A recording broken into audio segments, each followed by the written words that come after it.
이 시간은 복 있는 사람의 증거, 이제 세 번째 마지막 시간입니다. 오늘 시편 마지막 이 말씀 속에 여러분들이 복 있는 자라는 것을 확인하시고 또 하나님이 만들어내신 이 모습이 주 부르시는 그날까지 내가 유지하고 또 성장하며 성숙해야 될 사명이구나라는 것까지 기억하셨으면 좋겠습니다. 성경에 많은 그림 언어, 은유라는 것이 있죠. 근데 그 그림 언어, 은유를 너무 알레고리적으로 확장하여 풀게 되면 엉뚱한 일들이 많이 발생합니다. 마치 자라보고 놀란 가슴 소뚜껑 보고 놀란다라고 하는 이야기가 있잖아요. 근데 이것을 해석한다고 하면서 소뚜껑 소재가 의미하는 본질은 무엇인지, 소뚜껑 색깔이 상징하는 사상은 무엇인지, 자라는 과연 어느 방향에서 나타났느니, 뭐 이런 식으로 풀게 되면 이거 말도 안 되는 이야기가 되는데, 교회 안에 이런 일들이 정말 많이 일어나고 있는 게 사실입니다. 오늘 이 시편의 은유는, 그런데 제가 여러분들에게 말씀드리고 싶은 거는, 여러분들이 할 수 있는 모든 영적인 상상력을 다하여 풀어내도 오해나 혹은 잘못된 길로 빠지지 않아도 좋을 정도로 견고한 말씀이니, 여러분들의 모든 마음을 열어 영적인 지혜를 열어서 이 말씀의 은유와 그림 언어가 상징하는 영적인 지혜를 많이 답습하시고 또 발견하시고 품으셔도 좋다라고 저는 감히 말하고 싶습니다. 그래서 오늘은 복 있는 사람의 증거의 마지막 시간에 나무를 심는다라고 했던 이 말씀 속에 얼마만큼 큰 복음의 진리와 정수가 숨어 있는지를 여러분들이 상상함 속에 나의 몫으로 취하시는 이 시간이 되었으면 좋겠습니다. 우리는요, 우리에게 행해진 일, 우리에게 일어난 그 어떤 일의 결과로 그리스도인들, 복 있는 자가 된 사람들입니다. 이 말을 다시 한번 정리해 보겠습니다. 우리는 우리에게 행하신 하나님의 일, 우리에게 일어난 하나님의 일의 결과, 그 증거를 통하여 복 있는 사람이 되었다라는 겁니다. 그러니까 내가 어떤 조건절의 행동과 어떠한 의와 모습을 갖추었기 때문에, 그래, 너는 이제 그 의를 갖추었으니 복 있는 자라고 내가 일컬어줄게 라고 하는 것이 아니라, 우리가 먼저 구하기도 전에 하나님께서 주신 그 사랑의 은혜 속에 우리는 거저 하나님의 일하신 그 결과물을 갖고 복 있는 자가 되어졌다라는 겁니다. 이것이 여러분들에겐 얼마나 큰 은혜인지 오늘 이 말씀의 한 자락에서 상상해내고 또 영적인 진리로 품어내야 됩니다. 시냇가에 심은 나무라고 복된 자를 이렇게 비유합니다. 시냇가에 심겨졌다라는 겁니다. 목사님, 어쩌다 보니까 그렇게 씻은 거 아닐까요? 그러면 안 된다니까요. 우리의 상상의 언어 도단 너머에 하나님의 뜻하심이 저는 시편 1편에 고스란히 담겨져 있다라고 생각합니다. 하나님의 그 말씀은요, 우리의 생각보다 깊고 높은 겁니다. 우리가 시냇가에 심겨진 자가 되어졌다라는 것은 자연적으로 생겨난 결과가 아니라는 겁니다. 어쩌다 보니 우연히 예수를 믿게 되거나 그리스도의 은혜를 깨달아 알게 된 것이 결코 아닙니다. 여러분, 나무를 심어본 사람은 알 겁니다. 스스로 와서 오메 여기 터 좋네 하면서 이렇게 막 쓸고 거기다 뿌리 박는 나무 보신 적 있나요? 아니요. 나무는 심겨지는, 전적으로 피동의 삶을 살 수밖에 없습니다. 심겨진다. 그 심겨진 결과로서 나무는 생명을 유지하게 되는 겁니다. 거기에 나무를 두시고 그곳에 나무를 심기시며, 그리고 땅을 복도다 그곳에 나무가 잘 자랄 수 있도록 하시는 그 하나님의 손길을 이 말씀 속에 여러분들은 보셔야 됩니다. 성경은요, 우리에게 스스로 할 수 있는 것이 무엇인지를 가르쳐주는 성경이 아닙니다. 성경은 우리가 전적으로 하나님 없이는 아무것도 할 수 없는 자라는 것을 가르쳐 주시는 게 은혜의 말씀인 겁니다. 나는 아무것도 할 수 없어. 속상하신가요? 좋습니다. 그것이 은혜의 첫 걸음입니다. 나 스스로가 아무것도 할 수 없다라는 것을 아는 자가 심령의 가난함을 이제 시작하는 자이기 때문입니다. 스스로 무언가를 할 수 있고 스스로 무언가를 만들어낼 수 있고 자족하고 그 안에서 채워 넣을 수 있다고 한다면, 우리 마음속에 하나님을 향한 갈망이나 영적인 궁핍함은 절대로 일어나지 않습니다. 내가 스스로 할 수 없는 존재, 먼지고 하나님 앞에서 티끌이며 재와 같이 사라지는 존재구나 라고 하는 것을 그 하나님의 엄습해 오시는 말씀 속에 조명하심 가운데 깨달아질 때에 우리는 하나님 없이 살아갈 수 없는 존재됨을 발견하게 되는 겁니다. 여러분, 하나님께서는요, 우리가 먼저 하나님 나 좀 나무로서 심겨주세요, 어디에 이런 모습으로 자라게 해주세요 라고 말하기도 전에 우리를 나무를 심듯 심어주셨습니다. 첫째는 하나님께서 성육신 하셨을 때에 영원하고 끝없는 영광 중에 있던 당신의 아들을 우리에게 보내시어 처녀의 몸에 태어나 우리 가운데 놀라운 역사를 일으키셨습니다. 이것이 먼저 하나님이 우리에게 행하신, 나무를 심기신 일이기도 합니다. 하나님의 율법에 완전하게 순종하셨던 그리스도의 삶, 그 삶을 완전히 살아내신 그 예수 그리스도의 십자가의 길을 이루어내심으로 우리가 이제 나무로 심겨지는 일을 시작하셨던 겁니다. 갈보리산 위에 십자가에서 당하신 그 죽으심과 희생, 우리를 향한 죄의 값을 치르신 그 놀라운 십자가의 사랑을 완성하신 그 일을 통하여 우리의 나무를 심기 시작하셨던 겁니다. 오순절에 거룩하신 성령을 보내시어 그분을 믿는 사람들 안에 이 모든 활동의 결과가 이루어지게 하심으로 우리 가운데 나무됨을 심어 두셨던 겁니다. 이 안에는 우리가 하나도 없어요. 나의 일이라고는 요만큼도 없어요. 그래도 머리카락이라도 있지 않을까요? 찾아볼 수가 없어요. 내가 먼저 주님 나 좀 구원해 주셔야겠네요, 이 인류를 구원해 주셔야겠네요, 죄를 해결해 주셔야겠네요 라고 말하기도 전에 하나님이 먼저 나무를 심기 시작하신 겁니다. 이것이 절대적인 하나님의 은혜며 우리가 기억해야 되는 복음의 첫 걸음입니다. 이와 같은 모습 속에 성령은 이제 우리 인생 가운데 이 놀라운 복음의 역사를 가지고 우리 안에 침노에 들어오신 겁니다. 내가 먼저 하나님을 구한 적도 없던 인생이거늘 내 인생의 그 딱딱해진 굳어진 땅에 성령은 오셔서 질문을 던지고 내 인생에 의문을 갖게 하시고 거듭난 자처럼 영으로 난 자의 영적인 질문을 던지심으로 내 인생에 딱딱해진 그 껍질을 벗겨내시는 겁니다. 벗겨내시는 겁니다. 굳어진 땅을 호미로 혹은 삽으로 푸듯 일구어 내시기 시작하는 겁니다. 하나님이 나에게 침노에 들어오시는 그 은혜의 역사는, 말씀이 내 안에 도래하는 역사는 내 모든 토대를 흔드는 역사입니다. 하나님을 처음 만날 때에, 말씀이 내 안에 이해되기 시작할 때에 내 인생은요, 먼저 구하지도 않았을 때 오셨던 그 하나님의 은혜 속에 내 모든 인생의 토대, 근본적인 토대가 흔들리기 시작하는 겁니다. 이것이 전부라고 생각했는데, 이것이 나의 모든 계획이라 생각했는데 하나님의 영이 임하시니 내 모든 굳어진 것이 갈아엎기 시작되는 겁니다. 갈아엎어지는 가운데 좋아할 사람이 누가 있겠습니까? 죄가 이런 거야, 의가 이런 거야, 심판이란 이런 거야. 아니, 하나님의 말씀이 도래하니 내 모습 가운데 의라고는 찾아볼 수도 없고 하나님이 좋아하실 건 하나도 발견할 수 없는 내 모습을 바라보는 건 좋지만은 않을 겁니다. 그러나 그 과정을 통하여 우리는 나무가 심겨지기 시작한 인생을 맞이하게 되는 겁니다. 여러분들에게 하나님의 영원이 나의 시간으로 침노에 들어오고 하나님의 생명의 진리의 말씀이 내가 먼저 구하지도 않았는데 내 인생에 들어올 때에 나의 모든 것들은 다 부서지고 다 허물어지고 다 허탄함으로 보여지기 시작합니다.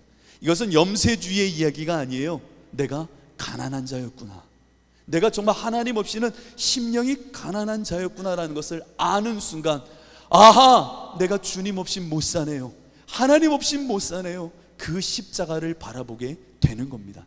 그래서 심겨진 그 나무는 정말 복된 자의 풍성한 그림의 언어요, 하나님이 우리에게 주실 언어 도단 너머에 하나님의 말씀의 징검다리가 되어지시는 겁니다. 그래서 그것을 발견한 자가 복된 자라는 겁니다. 그래서 오늘 시편 기자는 뭐라고 말해요? 너 복 있는 자요, 너희는 이것 알지? 라고 말하는 겁니다. 아시죠? 모르면 따라오셔요. 아시죠? 너 복된 자야, 알잖아, 이거 알잖아. 이것을 아는 자가 창조 시에 하나님이 만드신 이 땅을 살아가는 눈이 열려지는 겁니다. 하나님이 이 땅을 만드신 이 창조 세계 내에서 하나님의 리듬을 읽기 시작하는 겁니다. 하나님의 시절이 이렇게 흘러가는 거지. 마치 봄, 여름, 가을, 겨울, 우리가 살아가는 이 땅에 하나님의 창조의 뜻이 이와 같이 흘러가듯, 내가 가난한 자로 하나님을 바라보니 내 인생의 영적인 성숙이라는 것도 어린아이에서 청년으로, 노년으로 이렇게 옮겨지는구나. 밤이 지나 동터와 새 아침을 맞듯 내 인생에도 이 어둠 너머에 하나님이 주시는 낮이라는 시간이 도래하는 거구나. 봄, 여름, 가을, 겨울이라는 이 리듬 속에 모든 세계의 창조가 따라 숨쉬듯, 나 또한 영적인 삶을 살아가는 나의 인생에 봄이라는 시간도, 여름이라는 시간도, 가을이라는 시간도, 그리고 겨울이라는 시간도 마주할 수밖에 없는 거구나. 그러나 이 어떤 시절이도 나는 주의 말씀을 순종하여 주야로 그 말씀 가운데 내 인생을 맞추고 그 하나님의 시절을 따라 나는 살아가지. 이게 복된 자의 고백이 되는 겁니다. 뿐만 아닙니다. 하나님이 보이신 수많은 패턴들 가운데 하나님께서 빛이 무엇이고 어둠이 무엇이고 시온의 땅, 가나안 땅의 의미가 무엇인지를 늘 보게 하는 겁니다. 저 바벨탑이라는 것이 인생이 만들어낸 허탄한 패턴이구나. 하나님은 우리에게 바벨탑이 아닌 오순절 다락방의 그 놀라운 은혜를 원하시는데, 끊임없이 하나님이 만들어 두신 것들 안에 패턴을 읽고 주님의 마음을 읽을 줄 아는 자, 곧 복 있는 자, 심령이 가난한 자 모습이라는 겁니다. 이제는 내가 사는 것이 아니요 오직 내 안에 그리스도께서 사시는 것이라. 이제 내가 육체 가운데 사는 것은, 시간 속에 사는 것은 나를 사랑하사 나를 위하여 자기 자신을 버리신 하나님의 아들, 그 아들을 믿는 믿음, 침노에 들어오신 하나님의 은혜, 나에게 십자가로 내 인생을 뚫고 내 죄악을 폭로하시며 들어오신 그 은혜를 아는 믿음 안에서 나는 산다. 이것이 복된 자의 모습이라는 겁니다. 그러면 심기운 자는 하나님의 리듬 속에 그 패턴 가운데 보아야 될 것이 있습니다. 이 모든 인생의 끝자락에 심판이라는 것이 있구나. 하나님의 시절을 알면 늘 봄, 봄, 봄, 봄, 여름, 여름만 있으면 얼마나 좋겠습니까? 누구는 가을, 가을만 있었으면 거두고 흔들고 누르고 쌓아놓을 것만 있으면 얼마나 좋겠습니까? 그러나 인생의 큰 걸음 속에 하나님께서는 마지막 심판이라고 하는 끝을 두시는구나 라는 것을 복 있는 자는 볼 줄 압니다. 그 마지막을 볼 줄 알 때에 심기운 자의 모습 속에 새 예루살렘이라고 하는 하늘로부터 오는 패턴을 읽어내며 아버지께서 우리를 부르시는 그 마지막 날이 있지, 심판의 날이라는 것이 있지라고 하는 것을 기억하는 삶을 살게 되는 겁니다. 여러분들은 이 땅을 사랑하나 하늘에 속한 자 아닙니까? 생명을 누리나 십자가 앞에서 죽은 자로서 예수 생명을 갖고 사는 역설적인 사람, 모순적인 사람입니다. 심지어는요, 십자가를 바라보면서 저 십자가가 세상 사람들은 멸망과 저주의 상징으로 읽어내는데, 여러분들은 십자가를 보면서 생명과 구원으로, 생명의 도로 읽고 있지 않습니까? 여러분들의 눈과 삶은 어떻게 된 겁니까? 복된 자가 된 겁니다. 그렇기에 그 십자가 너머의 마지막 그 죽음, 심판을 우리는 생각하며 사는 자가 되어진 것입니다. 여러분들은 복된 자입니다. 오늘 사나 죽음 앞에 선자로 사는 겁니다. 이 말이 싫은가요? 죽음 앞에 선자, 언제 죽을지 모르는데, 이 말이 아니라 십자가 앞에 선자로 나는 살아간다는 겁니다. 그렇게 십자가 앞에서 산다는 것은 무엇이 소중하고 중요하고 내 인생에 절대적으로 필요한지를 고민하며 성령의 음성을 묻는 자로 살아가는 겁니다. 어떻게 살까요? 무엇을 지향할까요? 무엇을 버릴까요?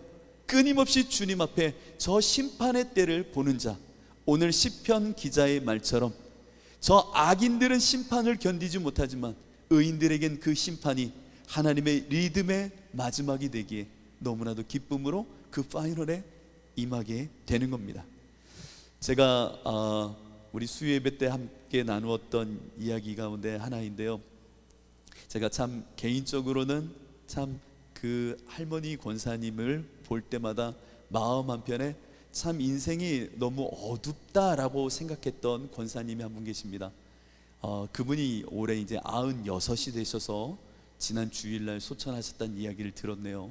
근데 그 96이 됐던 그 권사님은 거의 30년이 넘도록 집 안에만 계셨습니다. 몸이 안 좋으셔서. 그런데 제가 처음 그 권사님을 뵀을 때에는 더 안타까운 거는 방이 7평 정도밖에 되지 않아요. 집이 7평이요. 거기에 침대 하나 놓고 화장실도 조그만한 극빈층의 삶을 사셨던 권사님이십니다. 그런데 더 안타까운 건 그 삶의 자리가 너무나도 어둡잖아요. 그것뿐만 아니라 그 딸은 우울증으로 바깥 출입을 못하고 항상 죽음 앞에 서 있었습니다. 여기서의 죽음은 십자가의 죽음이 아니라 정말 생명을 끊으려고 하는 죽음이었습니다. 그러니 그 가정이 얼마나 우울합니까?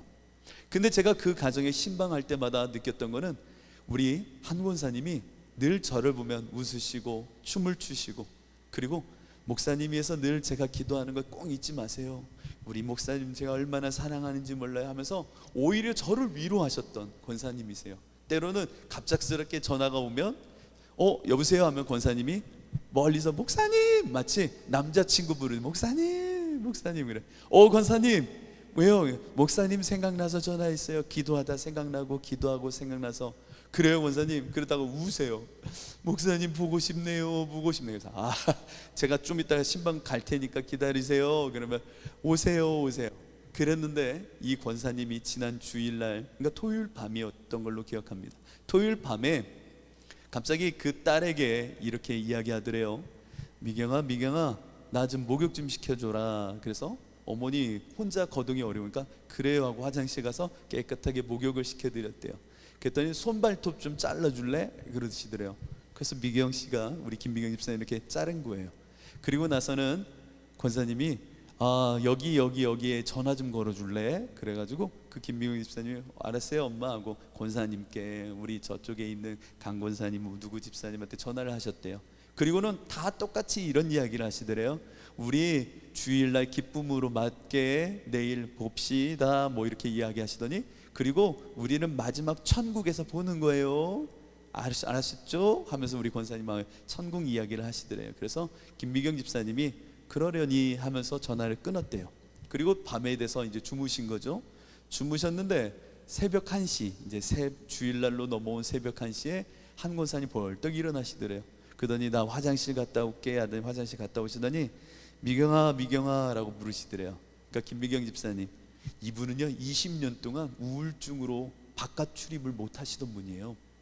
제가 처음 부임 와서도 금요일 때 기도하면서 이분을 위해서 같이 기도하자고 하고, 하나님이면 하실 수 있다라고 하면서 기도했는데 정말 이분이 교회에 나왔거든요. 그래서 김미경 집사님이신데, 이분이 제가 처음 교회로 모시고 올 때 목사님 그러는 거예요. 그래서 왜요? 그랬더니 정읍역이 바뀌었네요 그러는 거예요. 그러니까 정읍역이 KTX역으로 바뀔 때까지 20년 동안 밖을 안 나가고 오신 거예요. 그랬던 분이 처음 교회에 나왔는데 그 집사님한테 말한 거죠. 미경아 화장실 갔다 오더니 저기 서랍 좀 열어봐라 그러시더래요. 근데 제가 이렇게 곱상하게 얘기한 거고요. 사투리를 쓰면 그 빼다지 좀 열어봐라. 그러니까 빼다지 뭔지 모르시죠? 빼다지 열었대요. 그랬더니 거기서 통장이 있더래요. 그러니까 엄마 이거 통장이잖아. 그랬더니 갖고 오라고. 봤더니 100만 원도 채 안 되시는 것 같아요.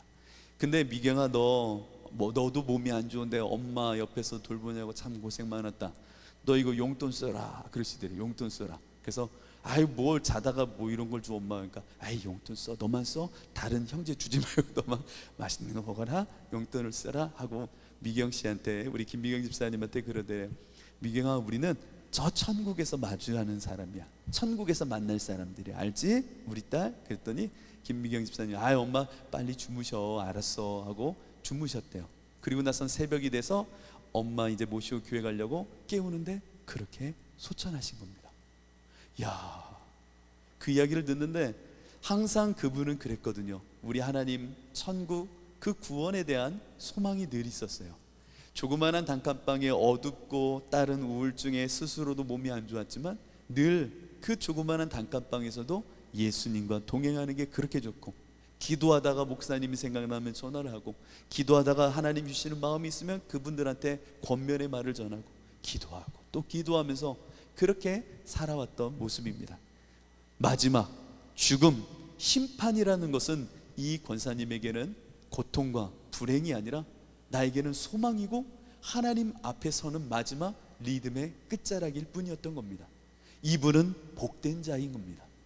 단칸방에 우울하게 사는 것이 아니라 정말 그 속에서 천국을 누렸던 삶을 살았던 겁니다. 히브리서 2장 15절을 보면요, 이런 말씀이 있습니다.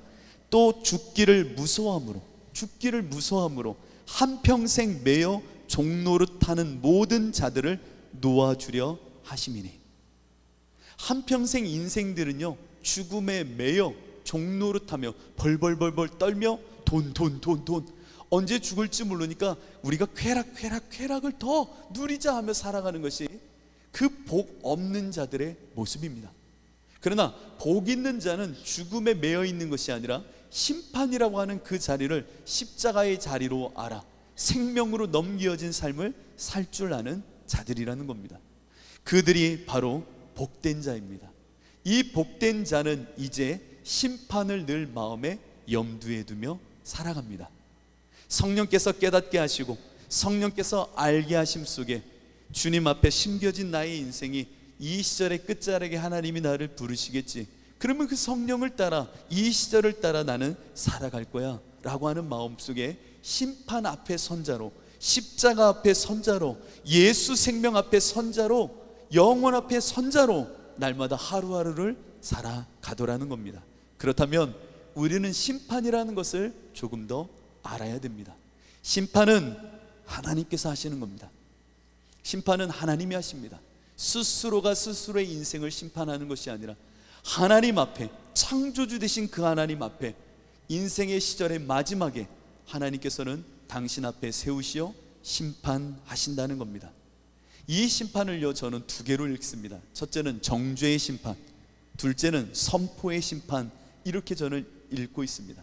정죄의 심판은 너는 나를 모르고 예수 그리스도를 모르고 살았던 네 인생은 영원한 형벌이야. 이게 정죄의 심판입니다. 그러나 선포의 심판은 다릅니다.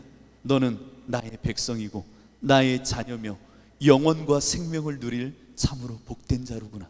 너는 나와 함께 영원히 낙원에 있으리라 라고 하는 선포의 심판이 있다라는 겁니다. 여러분들은 이 심판대 앞에 서 있는 자로 어느 자리에 있기를 원하십니까? 정죄의 심판이요? 아니요, 선포의 심판. 너는 나와 함께 이 낙원에서 사랑을 누릴 거야 라고 하는 선포의 심판이 좋으시잖아요. 제가 여러분들을 윽박질러서 죽음의 공포 앞에 몰아넣어 그러니까 예수 믿어야 돼요 라고 말하고 싶은 것이 아닙니다.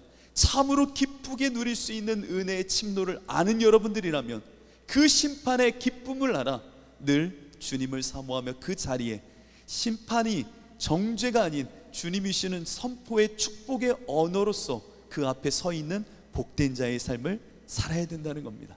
내가 사나 죽으나 주의 것이지, 날마다 주님으로 나는 살아.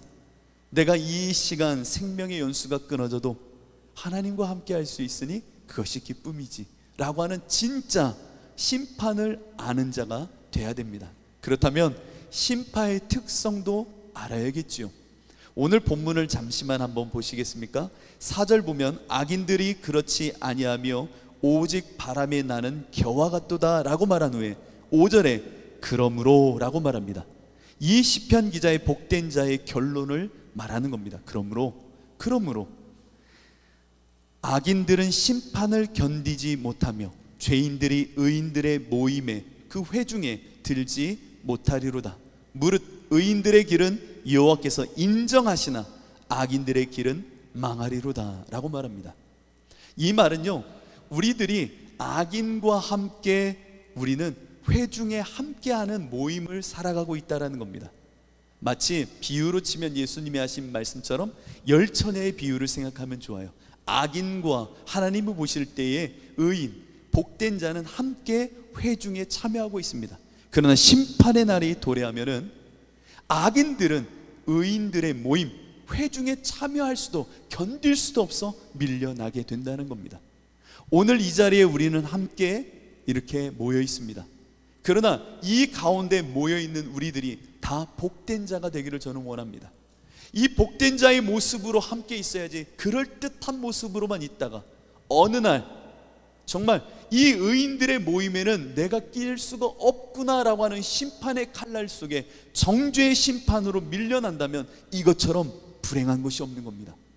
정죄의 심판으로 내 인생의 천국을 누릴 수 없는, 하나님의 의인된 그들이 모여있는 복된 자의 시절에 참여할 수 없는 자로 내가 던져진다면 이것처럼 불행한 것이 없다라는 겁니다. 10처녀의 비유를 조금만 더 생각해 보세요. 5처녀 또 5처녀를 그룹화합니다.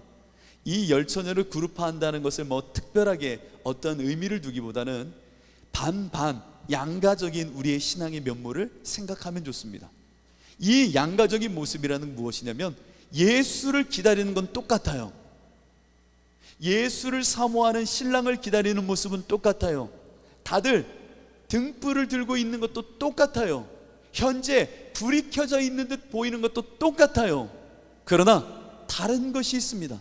지혜로운 자들은 기름을 준비하고 있었고, 미련한 처녀들은 기름을 준비하지 않은 채 모양만 따라가고 있었던 겁니다. 그때에 신랑이 오시니 의인들만 남고 지혜로운 여인들만 남는 그 자리에 이 악인이라 말할 수 있는 미련한 처녀들은 견딜 수 없어, 그 자리에 있을 수 없어 밖으로 내쳐지게 됩니다.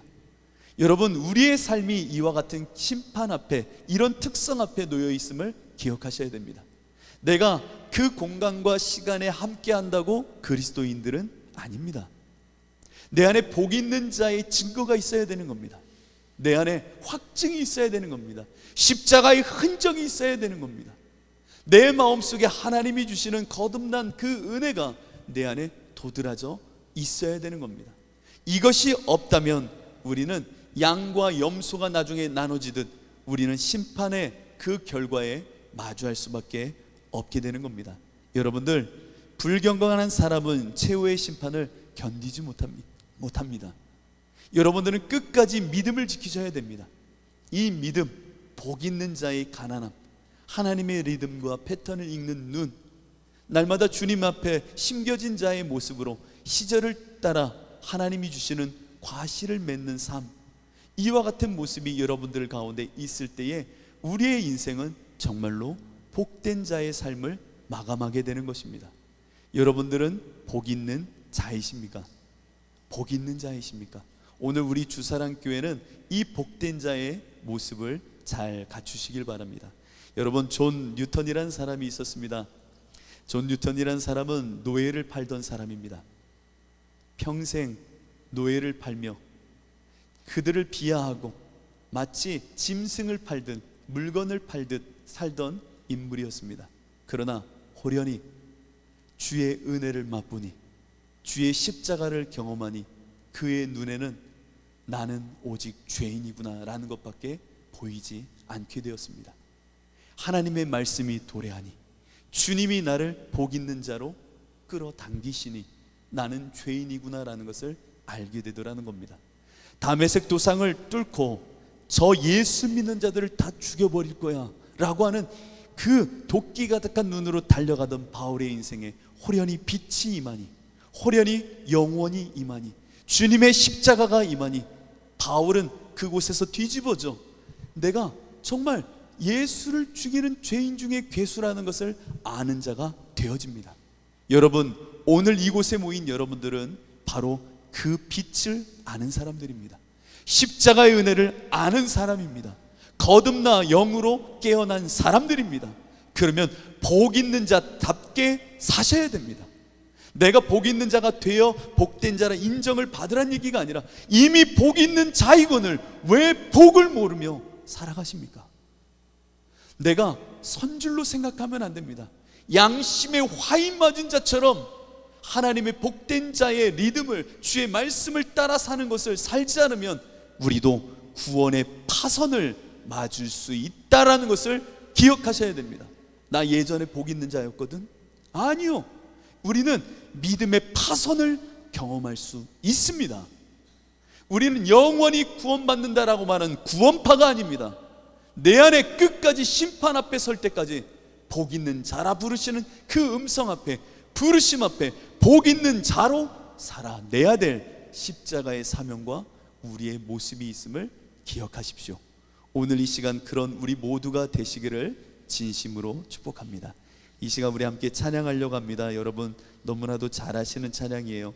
황금 같은 찬양이죠. 나 같은 죄인 살리신 주 은혜 놀라워 잃었던 생명 찾았고 광명을 얻었네. 큰 죄악에서 건지신 주 은혜 고마워. 나 처음 믿은 그 시간 귀하고 귀하다. 이제껏 내가 산 것도 주님의 은혜라. 또 나를 장차 본향에 인도해 주시리.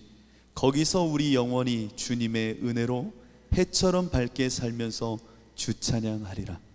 이 고백이 오늘 여러분들 복된 자의 고백이 되기를 축복합니다. 우리 함께 고백하시고 기도합시다.